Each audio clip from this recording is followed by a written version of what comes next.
बिस्मिल्लाहिर्रहमानिर्रहीम। नाज़रीन अस्सलाम वालेकुम। आज जो सबसे बड़ी ख़बर है वो है अमीर क़तर पाकिस्तान का दौरा कर रहे हैं। अमीर क़तर पाकिस्तान का दौरा कर रहे हैं और भारी भरकम इन्वेस्टमेंट का इरादा रखते हैं। इस ख़बर पे हम आगे जाके मज़ीद डिटेल पे बात करते हैं, लेकिन कुछ दो तीन छोटी छोटी चीज़ें जो हो रही हैं। एक तो समी इब्राहिम साहब पे मामला चल रहा था कि उनके फवाद चौधरी साहब ने जो थप्पड़ मारा था, उस पे कल हमने आपको बताया था कि प्राइम मिनिस्टर साहब ने, इमरान खान साहब ने नोटिस ले लिया है और इस सिलसिले में वो क्या करेंगे वो आने वाले दिनों में पता चलेगा। लेकिन आज उन्होंने समी इब्राहिम साहब को फ़ोन किया और फ़ोन करके वो काफ़ी रंजीदा थे और उन्होंने कहा कि ये हमारा कल्चर भी नहीं है और मुझे ज़ाती तौर पे बहुत दुख हुआ है जो हमारे वफाकी वज़ीर ने आपके साथ किया। और समी साहब से कहा कि आप उन चंद जर्नलिस्टों में हैं जो जब पनामा और एंटी करप्शन और अकाउंटेबिलिटी का प्रोसेस शुरू हुआ तो आप उन चंद जर्नलिस्टों में हैं जो आप लाइन के इस तरफ थे, राइट साइड पे थे और आप डगमगाए नहीं।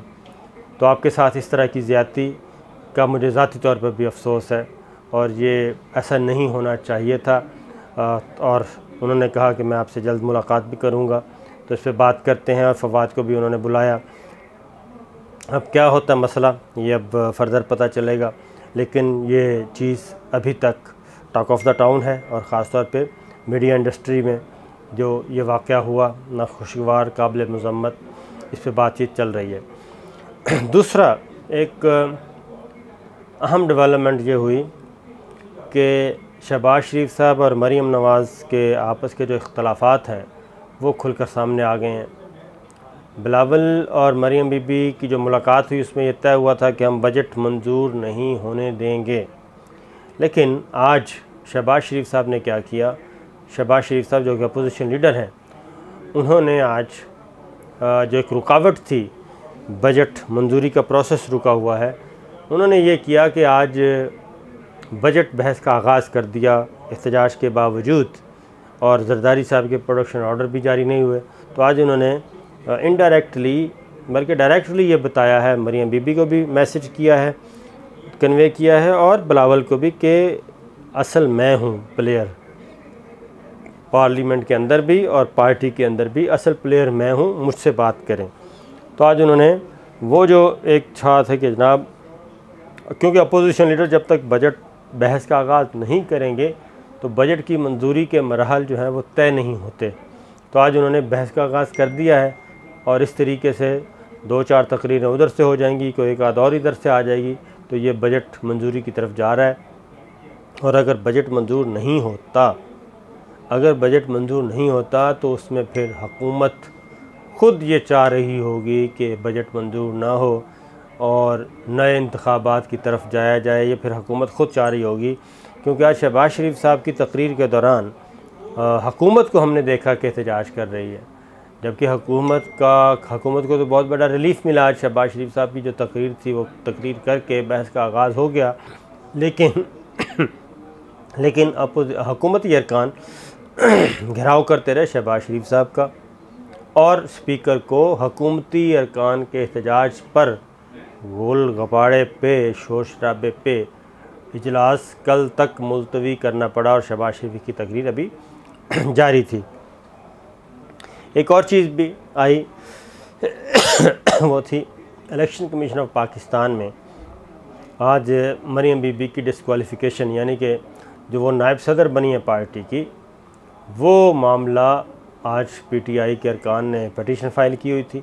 वो जब इलेक्शन कमीशन ऑफ पाकिस्तान में वो मामला आया और हियरिंग हुई, समाअत हुई, तो मरीम बीबी के वकील ने ये कहा कि जनाब ऐसा कोई नोटिफिकेशन है तो सामने लेके आएँ। मरीम बीबी तो मुस्लिम लीग नवाज़ की नायब सदर हैं ही नहीं। तो ये जो फ़ौरन पीछे हटे हैं, तो इसका मतलब क्या है? इसका मतलब ये है कि मरीम बीबी आइन और कानून के मुताबिक कोई भी पार्टी ओहदा भी नहीं रख सकती, क्योंकि वो सज़ा याफ्ता है, उनको सज़ा हुई है। और अब दिलचस्प मरहला यह आएगा, उनको नायब सदर तो बनाया था शहबाज शरीफ साहब ने, जो कि पार्टी सदर हैं, और अगर वो नोटिफिकेशन या इलेक्शन कमीशन ऑफ पाकिस्तान अगर शहबाज शरीफ साहब को नोटिस इशू करता है कि आप आके बताएं कि ये नायब सदर हैं या नहीं, तो शहबाज शरीफ साहब को बताना पड़ेगा कि वो नोटिफिकेशन उन्होंने ही जारी किया था, और अगर वो बता देते हैं तो Election Commission of Pakistan Maryam Bibi की डिसक्वालिफ़िकेशन पे एक और ठप्पा लगा देंगे, और यहाँ से गेम शुरू होगा शहबाज शरीफ का एक बार फिर।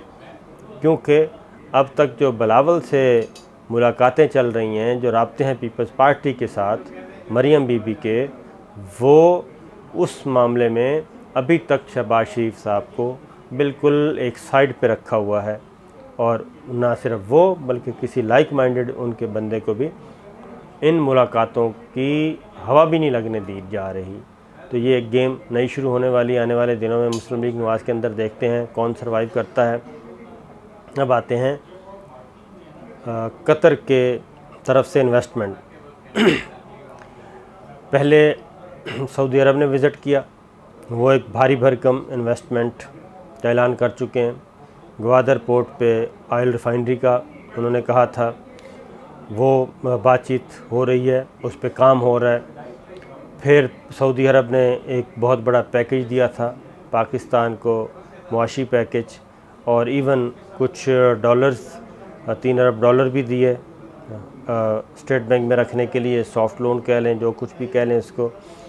फिर 10 अरब डॉलर, 10.6 अरब डॉलर का डेफर पेमेंट पे फ्यूल देने का ऐलान किया। इसके अलावा बहुत सारी ह्यूज इन्वेस्टमेंट सऊदी अरब पाकिस्तान में कर रहा है।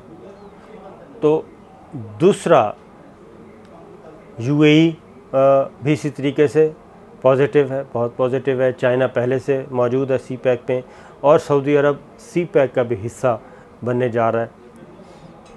अब था कतर। ज़ाहिर इन कतर और सऊदी अरब के ताल्लुकात इतने अच्छे नहीं हैं, कतर और यूएई के ताल्लुकात भी अच्छे नहीं, लेकिन पाकिस्तान के मामले में जो कतर है वो एक मुस्बत राय रखता है और भारी इन्वेस्टमेंट करना चाहता है। क्योंकि वज़ीर आज़म इमरान ख़ान ने जब अमीर कतर की दावत पे कतर का दौरा किया था, तो इत्तेफाक की बात है कि मैं भी उसकी कवरेज के लिए कतर में ही था, और हमें कतर की गवर्नमेंट ने इनवाइट किया था। तो वहाँ पे ये सारा 2 दिन का विज़िट था। हमने देखा कि वहाँ पे बहुत ज़्यादा वेलकम किया गया है प्राइम मिनिस्टर इमरान ख़ान को। इनके साथ भारी भरकम डेलीगेशन था, और उसमें उस वक्त अमीर कतर ने इस ख्वाहिश का इज़हार किया था कि वो भी पाकिस्तान में भारी सरमायाकारी करना चाहते हैं, और एक वर्किंग ग्रुप बना था दोनों तरफ के ममालिक का, और उसमें वो वर्कआउट कर रहे थे कि क्या क्या शोबे हो सकते हैं। और उसमें कुछ तो फौरी तौर पे उन्होंने कह दिया था कि पाकिस्तान में वो कुछ पावर प्लांट जो हैं वो अपने कंट्रोल में लेना चाहते हैं, उनको वो रन करेंगे, कुछ नए लगाना चाहते हैं। और प्लस अब जो इतला आई है, आज की ख़बर ये है कि अमीर कतर कुछ चीज़ें मैच्योर हो गई हैं। अमीर कतर ख़ुद आ रहे हैं, इतवार को विज़िट करेंगे पाकिस्तान का, इतलात हैं ये, और उसमें पाकिस्तान में आके कुछ मुआहदों पे दस्तखत होंगे और कुछ MOU साइन होंगे, और उसमें मुख्तलिफ़ शोबे हैं, ख़ास तौर पे एग्रीकल्चर है और पावर सेक्टर है, एनर्जी सेक्टर जिसे कहते हैं वो है, और कुछ इंफ्रास्ट्रक्चर के हैं शोबे। उस सिलसिले में इन शोबों में पाकिस्तान के साथ कतर जो है वो मुआहदे करेगा। और ये जो इब्तदाई तौर पे सरमायाकारी का हुजम बताया जा रहा है वो है 22 अरब डॉलर कतर की तरफ से। अमीर कतर आते हैं तो ये एक अच्छी ख़बर है, अच्छी क्या कहना चाहिए, एक पॉजिटिव, पाकिस्तान की इकॉनमी में एक बूस्ट मिलेगा। क्योंकि सऊदी अरब, UAE के बाद कतर, चाइना पहले से है, तो ये एक मामला नज़र आ रहा है कि पाकिस्तान हब बनता जा रहा है तिजारती सरगर्मियों का, इन्वेस्टमेंट का, सरमायाकारी का, ये एक एतमाद है। लेकिन दूसरी जानिब अपोजिशन क्या कर रही है? अपोजिशन हुकूमत गिराने की बातें कर रही है। आज भी जाते जाते मौलाना फजलुर रहमान साहब कि बिलावल साहब से मुलाकात हुई है और उसके बाद शहबाज शरीफ यानी कि मुस्लिम लीग नवाज़ की मुलाकात वफ़द गया है मौलाना फजलुर रहमान साहब के, उनके साथ मुलाकातें हुई हैं और उसमें ये स्ट्रेटजी तैयार की जा रही है कि हुकूमत को चलता कैसे किया जाए। लेकिन मैं अभी भी इस बात पे कायम हूँ कि पीपल्स पार्टी कभी भी नहीं चाहेगी कि हुकूमत गिराई जाए, क्योंकि वफाकी हुकूमत अगर गिरती है तो फिर सिंध हुकूमत भी बाकी नहीं रहेगी। और ये अगर होता है तो फिर या तो एक बड़ा स्क्रिप्ट है कि नए इलेक्शन की तरफ सारे मिल के जा रहे हैं और बज़ाहिर लग रहा है कि ये आपस में एक दूसरे के राब्ते में नहीं है, लेकिन लगता यही है कि ये कुछ ना कुछ खिचड़ी पक रही है ऐसी, और कुछ चीज़ें मैच्योर हो जाएंगी आने वाले दिनों में। और एक और जो अहम तब्दीली हुई है उस तब्दीली के असरात भी आप कुछ अरसे के बाद देख सकेंगे, क्योंकि इस तरीके से ये सिस्टम चल नहीं सकता।